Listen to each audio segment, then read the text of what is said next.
वक़ाल अल्लाहु तबारक व तआला फ़ी शान हबीबिही बिस्मिल्लाहिर्रहमानिर्रहीम इन्नल्लाह व मलाइकतहु युसल्लूना अलन नबी या अय्युहल्लज़ीना आमनू सल्लु अलैहि व सल्लिमू तस्लीमा अल्लाहुम्मा सल्लि अला सय्यिदिना व मौलाना मुहम्मदिन व अला आलि सय्यिदिना मौलाना मुहम्मदिन व बारिक व सल्लिम व सल्लि अलैहि वसल्लम।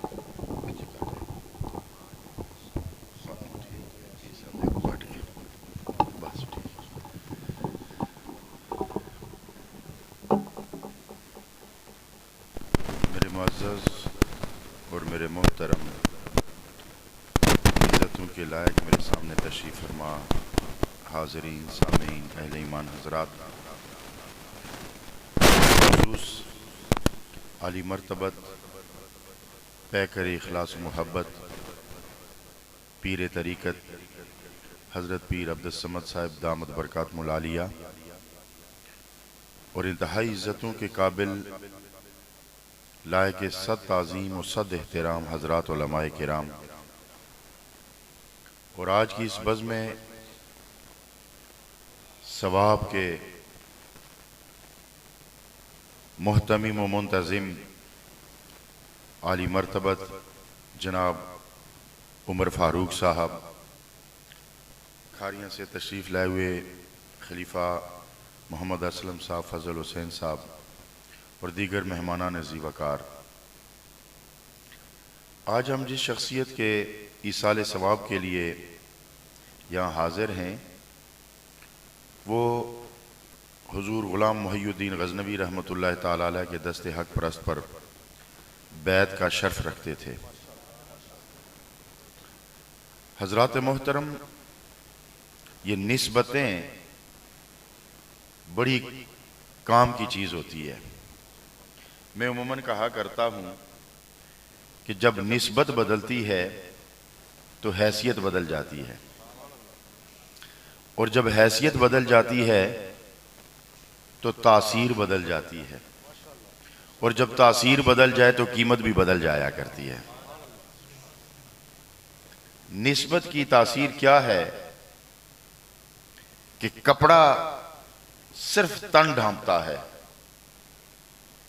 इस कपड़े का काम है तन ढांपना, इस कपड़े का काम है सिर्फ सर्दी को रोकना या बंदे का ज्यादा से ज्यादा उसका पर्दा रखना, सतर रखना।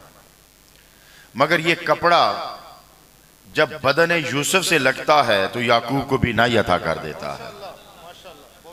ये निस्बत बदलने की तासीर है। हजरात मोहतरम, पत्थर तो बहुत हैं इस रूए जमीन पर, अल्लाह रब्बुल इज्जत ने इतने पत्थर बनाए हैं कि पत्थरों के पहाड़ खड़े कर दिए हैं, पत्थरों से जमीन को भर दिया है, पत्थरों से ही जमीन का बैलेंस कायम रखा है पहाड़ों की शक्ल में। लेकिन जब इस पत्थर पर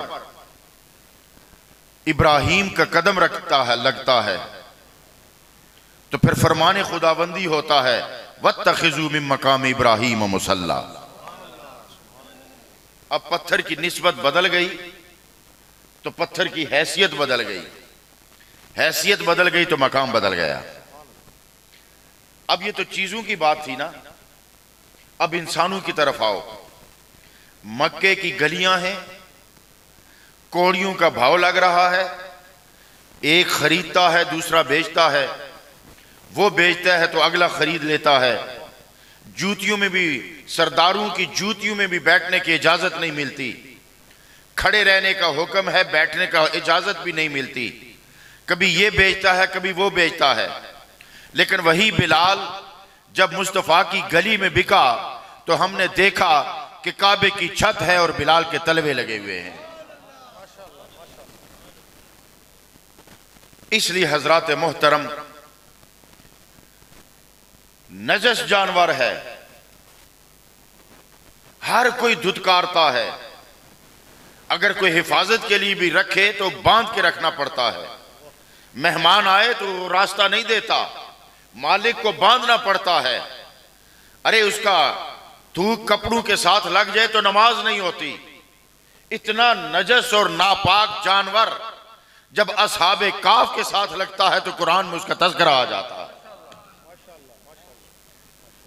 इसलिए हजरत मोहतरम, ये निस्बत बदलना और किसी के हाथ में हाथ देना ये मामूली बात नहीं होती। एक खूबसूरत किस्सा आपकी समातों की नजर कर दूं। हजरत मालिक बिन दीनार के साथ एक यहूदी का उलझाव हो जाता है, शक्ल मुनाजरे से मुबाहले में चली जाती है, सूरत हाल बदल जाती है और वो मजूसी आतिश परस्त जो आग को जलाकर उसे अपना खुदा समझता है और उस आग के सामने सजदे करता है, उस आग को अपना माबूद समझता है कि ये मेरा माबूद है, ये मेरा मस्जूद है, मैं इसे सजदे करता हूं। हजरत मालिक बिन दीनार के समझाने पर कि ये आग माबूद नहीं हो सकती, ये खुदा नहीं हो सकती, ये मस्जूद नहीं हो सकती, बात यहां तक चली जाती है, बहस यहां तक बदल जाती है कि दोनों में यह तय पाता है कि हम दोनों आग में हाथ डालेंगे, जिसका हाथ जल जाएगा वो झूठा होगा, जिसका नहीं जलेगा वो सच्चा होगा। हजरत मालिक बिन दीनार और उस मजूसी ने एक दूसरे का हाथ पकड़ा और देर तक हाथ में रखा। काफी देर हाथ में रखने के बाद जब निकाले तो ना उसका जला ना इनका जला, ना उस मजूसी का जला, उस आतिश परस्त का जला, ना इनका हाथ जला। अब वो उछलना शुरू हो गया, खुश हो गया कि मेरा हाथ नहीं जला, और हजरत मालिक बिन दीनार का ना जलने के बावजूद परेशान हो गए। इतना इस्तिराब कि रंग जर्द पड़ गया और कहने लगे इलाहुल आलमीन, मेरा नहीं जला, ये तो होना ही ऐसा था, मेरा नहीं जला, इसने तो जलना ही नहीं था, लेकिन उसका ना जलना मेरी समझ में नहीं आ रहा। इलाहुल आलमीन, उसका क्यों नहीं जला? हातफ़े गैबी से आवाज आती है, ऐ मालिक बिन दीनार, इस कायनात में मुझ जैसा भी कोई गैरतमंद है? मेरी तरह भी गैरत रखने वाला कोई है? मेरी तरह भी दोस्ती निभाने वाला कोई है? मालिक बिन दीनार, जब मैं किसी को दोस्त बनाता हूं ना तो उस पर मैं गैरत भी खाता हूं। तो कहा फिर अल्लाह हिकमत क्या थी? उन्होंने कहा मेरी गैरत गवारा नहीं करती थी कि मालिक बिन दीनार के हाथ में हाथ और हाथ जल जाए। उसका हाथ तेरे हाथ में था, इसलिए हाथ नहीं जला। अब अलग अलग हाथ डालो तो देखो जलता है कि नहीं जलता। जब अलग अलग हाथ डाले तो उसने झट से हाथ पीछे किया और उसी वक्त कलमा पढ़कर मुसलमान हो गया। अब इसे सिर्फ वाकयात समझने वाले ये सुन लो कि ये सिर्फ वाकयात नहीं है, मैंने कुरान पाक से भी दलाइल दे दिए हैं, लेकिन अल्लाह का फरमान है अल अखिल्ला यौमा इज़िन बादुहुम लिबादिन अदौ। ये इसाले सवाब की महफिल है, लेकिन मैंने उन्वान निस्बत का छेड़ा है, इसलिए कि ये जो बुजुर्ग हमारे हुजूर गजनवी सरकार के हाथ पर बैठ थे, तो मैं बताना इसाले सवाब की अहादीस और बयानात आप तकरीबन हर महफिल इसाले सवाब में आप उलमा से सुन रहे होते हैं। आज मैं चाहता था कि जरा निस्बत पर भी दो बातें हो जाएं, और जो बात आपको अच्छी लगती है, मुझे इसकी जरूरत नहीं और जरूरत है भी, इसलिए जरूरत नहीं कि मैं क्रेडिट नहीं लेना चाहता, लेकिन जरूरत इसलिए कि आप सुभान अल्लाह कहेंगे तो सवाब आपको भी हो जाएगा, मुझको भी हो जाएगा। और आपको मालूम नहीं है कि सुभान अल्लाह की क्या कीमत है। जब कयामत में आमाल तुलेंगे ना और मीज़ान अदल पर आओगे ना, तो उस वक्त जिसामत और अल्फाज के एतबार से ये छोटा सा कलमा जो जबान पे हल्का है, मीज़ान अदल पे भारी है। तो अर्ज ये कर रहा था, फरमाने खुदाबंदी है अल अखिल्ला यौमा इज़िन बादुहुम लिबादिन अदौ। क़यामत का दिन होगा, बाज बाज के दुश्मन हो जाएंगे। दुश्मन से मुराद ये कि आंखें फेर लेंगे, काम नहीं आएंगे। बाप बेटे से आंख फेर लेगा, भाई भाई से आंख फेर लेगा, मां बेटी से आंख फेर लेगी, बहन बहन से आंख फेर लेगी, खावंद बीवी से आंख फेर लेगा, बीवी खावंद को पहचानने से इनकार करेगी। यह क़यामत का मंजर हम उलमा से सुनते आए हैं कि वहां कोई किसी के काम नहीं आएगा, ना बाप बेटे के काम आएगा, ना भाई भाई के काम आएगा, ना दोस्त दोस्त के काम आएगा, ना बेटा बाप के काम आएगा। यही सुनते आए हैं, मगर आज मैं आपको पैगाम देता चलूं ऐसा भी नहीं है कि क़यामत में कोई किसी के काम नहीं आएगा। ऐसा भी नहीं है कि क़यामत में कोई किसी के काम नहीं आएगा। खुद फरमाने खुदाबंदी है अल्लाह खिल्ला यौमइज़िन बादुहुम लिबादिन अदव, कि जब क़यामत का दिन आएगा तो लोग एक दूसरे के दुश्मन होंगे। फरमाया इल्लल मुत्तकीन, मगर मुत्तकी। अब अद्दू की जो जिद या मुतजाद है वो वली है, और इल्ला हमेशा खबर ऐसी लाता है जो पहले की तस्दीक करते हुए एक सदाकत को सामने लाता है। जैसे ला इलाहा इल्लल्लाह, कोई माबूद नहीं, ला इलाहा कोई माबूद नहीं। अब इल्ला कहता है कि ऐसा भी नहीं कि बिल्कुल ही नहीं, एक है और वो अल्लाह है। इसी तरह अल्लाह खिल्ला यौमइज़िन बादुहुम लिबादिन अदव, सब एक दूसरे के दुश्मन होंगे। अब इल्ला कहता है कि ऐसा भी नहीं कि सारे ही होंगे, इल्लल मुत्तकीन, लेकिन मुत्तकी वहां भी एक दूसरे के दोस्त और मददगार होंगे। जन्नतियों की सफ़ें लगी होंगी, जहन्नमियों को जहन्नम जाने का आर्डर हो जाएगा। एक जहन्नमी लपक कर एक वली का दामन पकड़ लेगा, यह हदीस समाज फरमाइएगा, और उसको कहेगा तुमने मुझे पहचाना नहीं, मैं वही हूं जिसने तुम्हें एक मर्तबा पानी पिलाया था। तो वो उसकी सिफारिश पर रब्बे कायनात उस जहन्नमी को भी उस जन्नती उस वली की सिफारिश पर अल्लाह रब्बुल इज्जत जन्नत ले जाएगा। हजरात मोहतरम, अब इस पर एक और दलील भी आपके सामने हदीस मुबारका से मैं पेश करना चाहता हूं। हजरत अनस रज़ी अल्लाह ताला अन्हु रावी हैं, फरमाते हैं कि रावी आता है और आके कहता है मतस्सा या रसूल अल्लाह, या रसूल अल्लाह क़यामत कब आनी है? आपने फरमाया क़यामत का पूछने वाले, तूने क़यामत के लिए सामान क्या जमा कर रखा है? तूने क्या इंतजाम कर रखा है क़यामत के लिए? अब मैं एक बात कहा करता हूं, बड़ी तवज्जो से मेरी गुजारिश सुनिएगा। एक अक्ल है, एक इश्क है। एक अक्ल है, एक इश्क है। अक्ल और इश्क में फर्क क्या है? ये गुफ्तगू में इसलिए भी करना चाहता हूं कि आजकल सोशल मीडिया पर बहुत ज्यादा खराफात शुरू हैं, और जिसको घर में दूसरी दफा कोई सालन नहीं डाल के देता वो भी सोशल मीडिया पे दीन का मुबल्लग बना बैठा होता है और मुख्तलिफ किस्म की बातें करते हैं।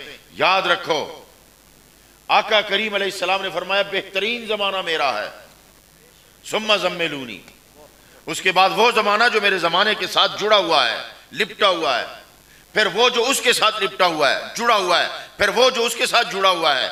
और अपने अकीदे पर फख्र करो, हमारा वही अकीदा है जो अबू बकर सिद्दीक का अकीदा था, हमारा वही अकीदा है जो उमर फारूक का अकीदा था, हमारा वही अकीदा है जो उस्मान गनी का अकीदा था, हमारा वही अकीदा था जो अकीदा है जो शेर खुदा हैदर कर्रार का अकीदा है। और इस बात में खाकर तो इस पुरफितन दौर में जब फितने बढ़ रहे हैं, अकायद पर हमले हो रहे हैं, तो एक बात मैं उम्मन कहा करता हूं कि जब अकीदा लेना हो तो सबसे पहले मैं ये कहना चाहता हूं, मत किसी दरगाह पे आओ, मत किसी दरबार के पास पर आओ, मत किसी मस्जिद में जाओ, मत किसी इमाम बारगाह में जाओ, मत किसी दरगाह पे जाओ, मत किसी मौलवी के पास जाओ, मत किसी पीर के पास जाओ। जब अकीदा लेना हो तो सीधे सहाबा के दरबार पे चले जाया करो, सीधे सहाबा के दरबार पे चले जाया करो। अरे ऊंट बीमार हो जाए, ऊंट पागल हो जाए तो नबी के पास, आंख निकल जाए तो नबी के पास, बीनाई चाहिए हो तो नबी के पास, अरे दरख्त के साथ फल न लगे तो नबी के पास। हजरत उमर फारूक की बारगाह में लोग आए, जलजला आया,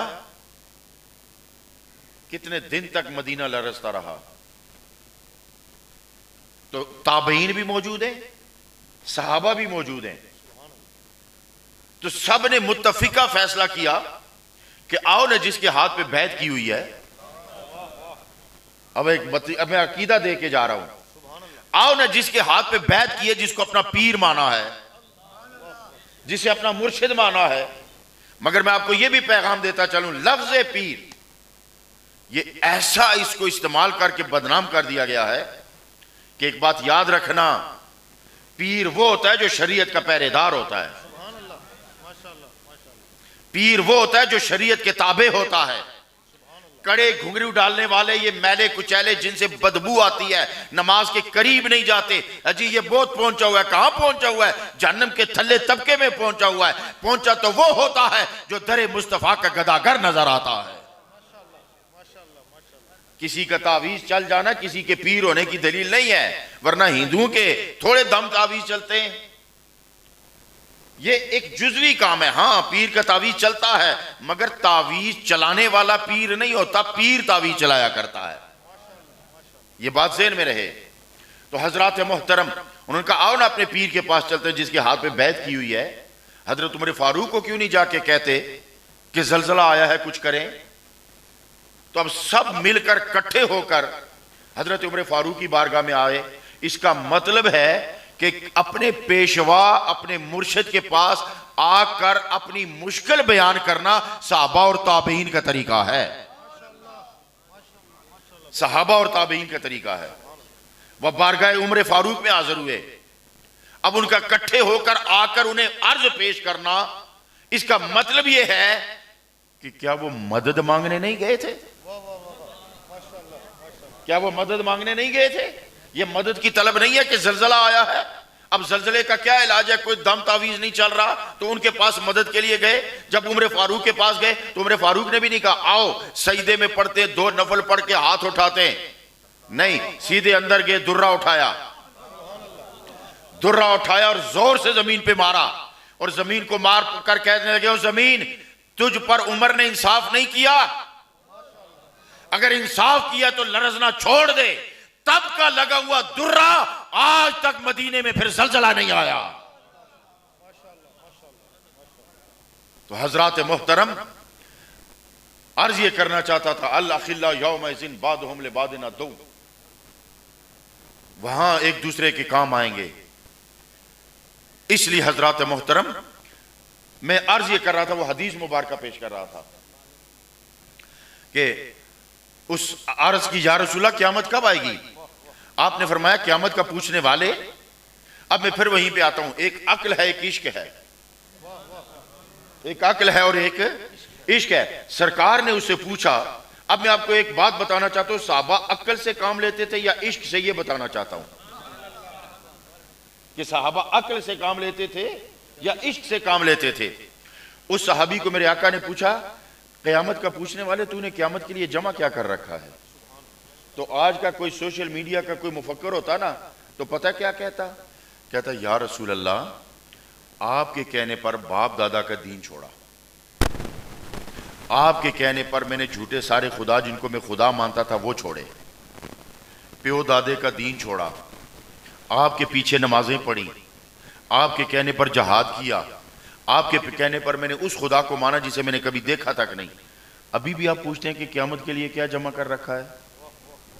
क्या अक्ल ये सवाल नहीं करती? अक्ल तकाजा नहीं कर रही कि ये पूछा जाए?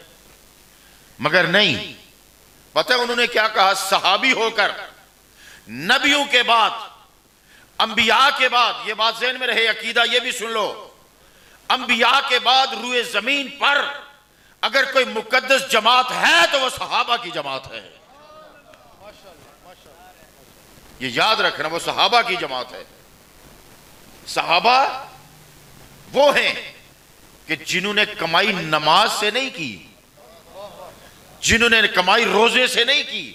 सहाबी नमाज से नहीं बनता, सहाबी रोजे से नहीं बनता, सहाबी मेरे नबी को मान कर देखने से सहाबी बनता है। तो वो कह सकते थे, या रसूलल्लाह, अभी भी आप पूछते क़यामत के लिए क्या जमा किया? मगर सहाबी होकर पता है उन्होंने कहा, या रसूलल्लाह, मेरे पास तो कुछ भी नहीं, मेरे पास तो कुछ भी नहीं। हां, एक दौलत है कि मैंने अल्लाह और उसके रसूल से मोहब्बत की है। अब नमाजों का जिक्र भी नहीं किया, जिहाद का जिक्र नहीं किया, कलमा पढ़ना नहीं छेड़ा, यानी जो जो नेक काम किए हुए थे वो नहीं छेड़े। एक ही सहारा लिया कि मैंने अल्लाह और उसके रसूल से मोहब्बत की है। तो फिर आका करीम ने भी ये नहीं फरमाया कि इससे तो बात नहीं बनती, बल्कि मेरे आका करीम ने फरमाया, फिर सुनो,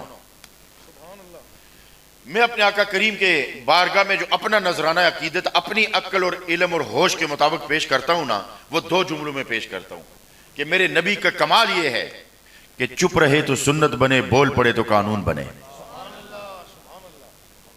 चुप रहे तो सुन्नत बने, बोल पड़े तो कानून बने। उस नबी ने फरमाया फिर सुन लो, क़यामत के दिन उसी के साथ उठाए जाओगे जिससे मोहब्बत की है। क़यामत में उसी के साथ उठाए जाओगे जिसके साथ मोहब्बत की है। तो अब खुद अंदाजा करो, जिसने मेहर अली से मोहब्बत की होगी, जिसने दाता अली हजवेरी से मोहब्बत की होगी, जिसने मोइनुद्दीन चिश्ती से अजमेर मोहब्बत की होगी, जिसने शायद नक्शबंद से मोहब्बत की होगी, जिसने सोरवर्दियों के पीर शेख शहाबुद्दीन सोरवर्दी से मोहब्बत की होगी, जिसने फिर मुहय्युद्दीन गजनवी से मोहब्बत की होगी, तो उन्हीं के साथ उठाए जाएंगे। इसलिए हजरत मोहतरम, अल्लाह का ये करम है कि जिसके हाथ में हाथ दो तो ये निस्बत जो अल्लाह की रजा के लिए फरमाने खुदाबंदी है। ऐनल मुतहाबून बिजलाली, हदीस मुबारका का मफहूम सुनिए।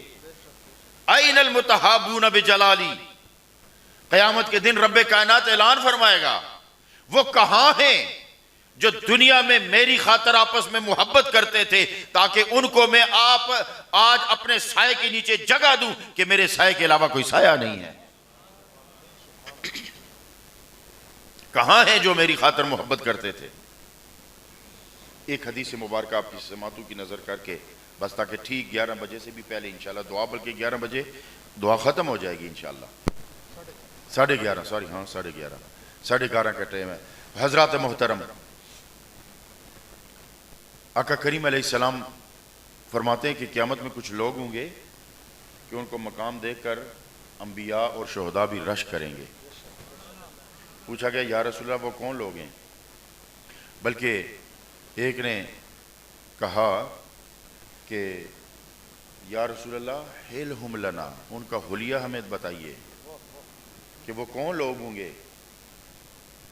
कहा ये वो होंगे जो आपस में अल्लाह की रजा के लिए मोहब्बत करते होंगे। अब बताओ, पीर और मुरीद की मोहब्बत अल्लाह की रजा के लिए होती है कि नहीं होती? ये अलग बात है कि मुरीदों ने आज सिर्फ तावीज़ों का सहारा रख लिया है, खुदा की रजा नहीं ढूंढते। तो सुन लीजिए, वो आपस में अल्लाह की रजा के लिए मोहब्बत करते होंगे। तो कहा जनाब उनकी निशानी क्या होगी आका जी सल्लल्लाहु अलैहि वसल्लम? आका करीम ने फरमाया अब सुनो, अब जो हम यहां बैठे हैं, पीर साहब किबला तशरीफ फरमा हुए, ये खादम आपका हाजिर हुआ, ये उलमा बैठे, कोई कहीं से कोई कहीं से, एक निस्बत है कि भाई अल्लाह को याद करना है, फिर अपने एक मोमिन भाई को उसका सवाब पहुंचाना है। तो उन्होंने कहा ये मुख्तलिफ कबीलों से होंगे, मुख्तलिफ इलाकों से होंगे, मुख्तलिफ इनकी ज़बानें होंगी, लेकिन इस निशानी ये है कि ये जब भी इकट्ठे होंगे अल्लाह का जिक्र करेंगे।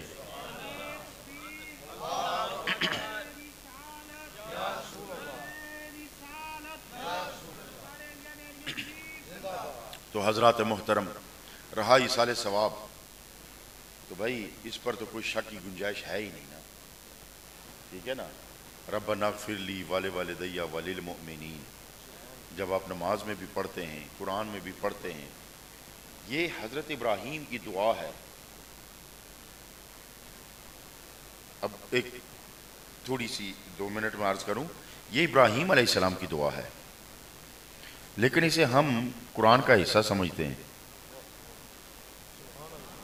इसे कुरान का हिस्सा समझते हैं। अल्फाज इब्राहीम के हैं, कलाम रब का बन गया। अल्फाज हजरत इब्राहीम अलैहिस्सलाम के हैं, कलाम रब का बन गया।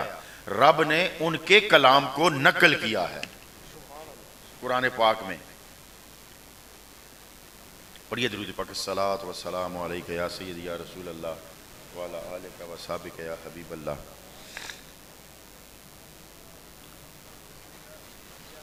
तो अल्फाज क्या हैं? रब्बा नग़फ़िर ली, रब्बा मेरी मग़फ़िरत फरमा, वाले वालिदैया, फिर मेरे माँ बाप की मग़फ़िरत फरमा, वलिल मोमिनीन, फिर ईमान वालों की मग़फ़िरत फरमा। अब ईमान वालों में अगले पिछले सारे आते हैं। तो अब हजरत इब्राहीम की ये दुआ अल्लाह को इतनी पसंद आई कि कि कुरान का हिस्सा बना डाला। अब हम इसे कलाम इलाही कहते हैं, हालांकि ये कलाम हजरत इब्राहीम या अल्फाज हजरत इब्राहीम के हैं, मगर हम इसे कलाम इलाही मानते हैं क्योंकि अब ये इब्राहीम के अल्फाज ऊपर गए, ऊपर से रब की तरफ से आ गए तो कुरान का हिस्सा बन गया।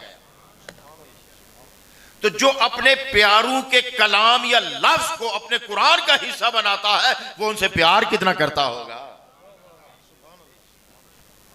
फिर इसको दुआ उलमा फुक़हा ने तहकीक के बाद नमाज में कहा कि ये दुआ अगर पढ़ी जाए तो सबसे अच्छी रहेगी, बेहतरीन रहेगी।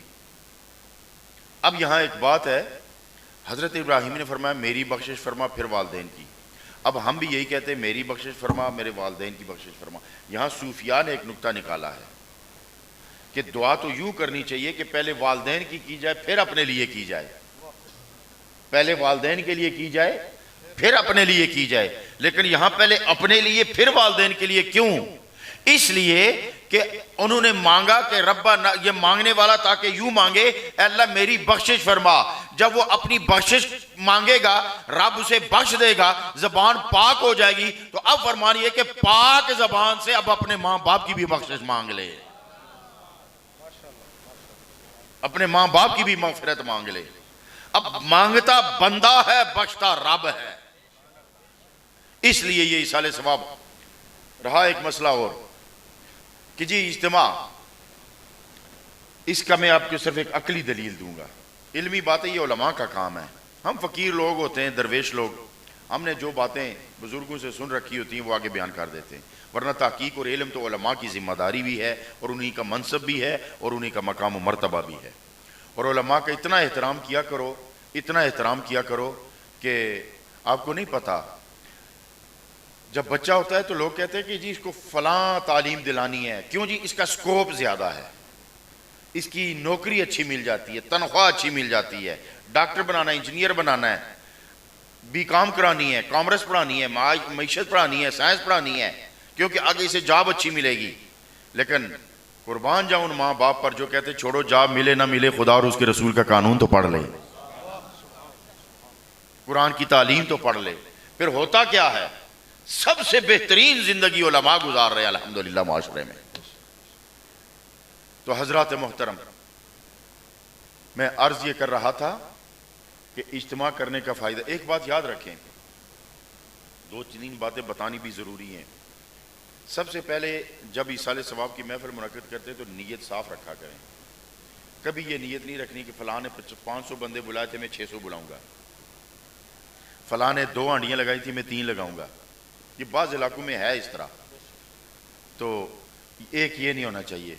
दूसरा ये होना चाहिए कि जहाँ आप अच्छे मुअज़्ज़ज़ किस्म के अपने आइज़ा को ज़रूर बुलाइएगा, दोस्त अहबाब को ज़रूर बुलाइएगा, मगर इसमें मसाकीन का भी हिस्सा होता है। तो अर्ज़ ये कर रहा था कि इज्तिमा का फिर फ़ायदा क्या होता है इकट्ठा करके इस तरह महफिल मुनक्किद करने का। मैं मुख्तसर सी बात अर्ज़ करता हूँ। हर 40 में अल्लाह का एक प्यारा बैठा होता है। ये फरमाने वाली शान है कि हर 40 में एक अल्लाह का प्यारा बैठा होता है। तो जब आप 200 बंदे इकट्ठे कर रहे तो इसका मतलब 5 बैठे हुए हैं, तो 5 तन पाक का सदका हो गया, 5 तन पाक का सदका हो गया, 5 बैठे हैं। तो जब वो 5 हाथ उठाएंगे तो फिर होता क्या है, जब आप सब्जी बेचने वाले के पास, फ्रूट बेचने वाले के पास जाए ना, तो उसे पूछो किलो सेब कैसे देगा। मैं मोटी मोटी सादी सादी बात करूंगा। वो कहेगा जी मैं 200 रुपये किलो दूंगा। उसे पूछो जी क्रेट कितने का देगा, जी क्रेट में 1800 का दूंगा। तो फिर किलो कितने का हो गया, 10 किलो वाला क्रेट, 10 किलो वाला क्रेट पेटी, वो 1800 तो 180 रुपये किलो हो गया ना। तो अगर किलो किलो खरीदें तो 10 किलो खरीदें तो आपको 2000 में मिलेंगे, क्रेट खरीदें तो 1800 में मिलेगा। तो पूछा सब्जी वाले से ये क्या बात हुई।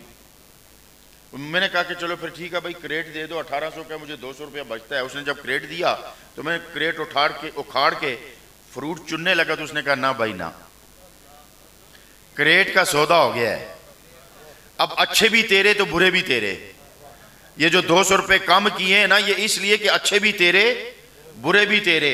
अलग खरीदेगा तो छांटी कर सकता है, करेट खरीदेगा तो छांटी नहीं करेगा, अच्छू के साथ बुरे भी खरीदने पड़ेंगे। तो जब हम मजलिस सजाते हैं ना तो हम चाहते हैं कि रब करेट का ही सौदा कर ले,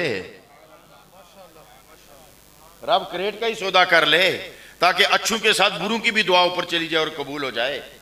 इसलिए हजरात मोहतरम, अल्लाह रब्बुल इज़्ज़त आपकी मेरी हाजिरी कबूल मंजूर फरमाए। दुआ से पहले एक मैं नहरिया शरीफ आस्ताना की तरफ से हुजूर बाबा जी मोहिउद्दीन गजनवी की तरफ से, क्योंकि इनके वालिद गिरामी बड़ी नेक शख्सियत थी, और कमाल यह कि उन्होंने बहुत अरसा किसी को नहीं बताया कि बिला पीर साहब कि मैं किसका मुरीद हूँ। जब एंड पे उन्होंने बताया तो लोगों ने पूछा जी आपने बताया क्यों नहीं था इतना अरसा? उन्होंने कहा इसलिए ताकि मेरी गलतियां मेरे पीर के मत्थे तो ना कोई लगाए। फिर आखिर में उन्होंने बताया कि मैं उनका मुरीद था। वो भी जब डॉक्टर साहब बैत हुई तो उन्होंने कहा बस वो मेरा भी पीर खाना वही था। तो उनके वालिद गिरामी के बाद उनके जाननशीन के तौर पर और आस्ताना आलिया नहरिया शरीफ के खलीफा के तौर पर मैं उमर फारूक साहब के सर पे ये दस्तार जो है वो